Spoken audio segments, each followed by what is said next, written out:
God is good all the time. All the time, God is good. I am RP Divya from class 3, standing here before you to narrate the story. I am overwhelmed to announce that I am the winner of Spotlight Writing Wizard for story number 3. The story tells us the need to be thinkers based on values rather than for personal gains.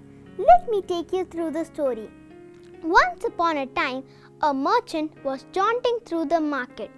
He came across a fine specimen of a camel which was for sale.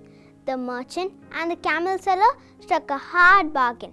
The camel seller, pleased with the negotiation skills of the merchant, felt he was striking a very good price, and so he decided to part with his camel. On the other hand, the merchant chuckled to himself that he had struck a fantastic deal and proudly walked home with the latest addition to his large livestock. On reaching home, the merchant called out to his servant Tango and said, "Please come and remove the saddle as it is too heavily padded and I am unable to manage alone." The servant, obeying his master, quickly carried out the instructions, but to his surprise, found hidden under the saddle a small velvet pouch which he discovered was filled with precious jewels. Tango was so excited that he yelled out, "Master, you bought a camel, but see what came free along with it." The merchant was astonished as he looked at the jewels in Tango's palm. The jewels were of extraordinary quality, sparkling and twinkling in the sunlight.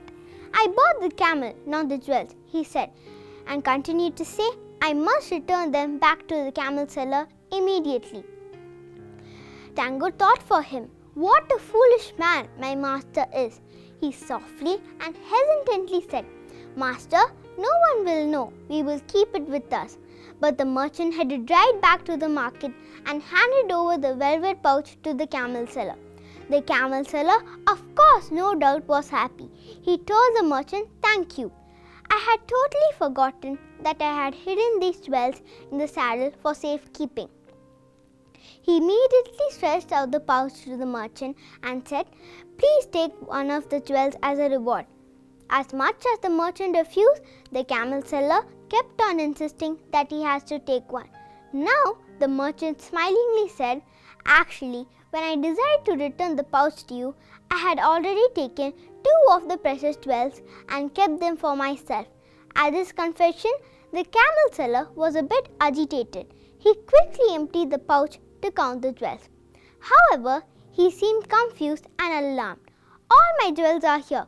Which one have you kept with you?" he asked the merchant. The merchant replied with his head high, "The 2 most precious jewels, my integrity and my self-respect." The camel seller was taken aback hearing this. His respect for the merchant grew higher. Now, my dear friends, we need to keep up our integrity and self-respect and should not be carried away by materialistic things around us. As in the story, the merchant had the ability to do the right thing when he could have very well got away with doing the wrong thing, isn't it? Let's not lower our standards for anyone or anything. Self-respect is everything. Thank you. Have a great day.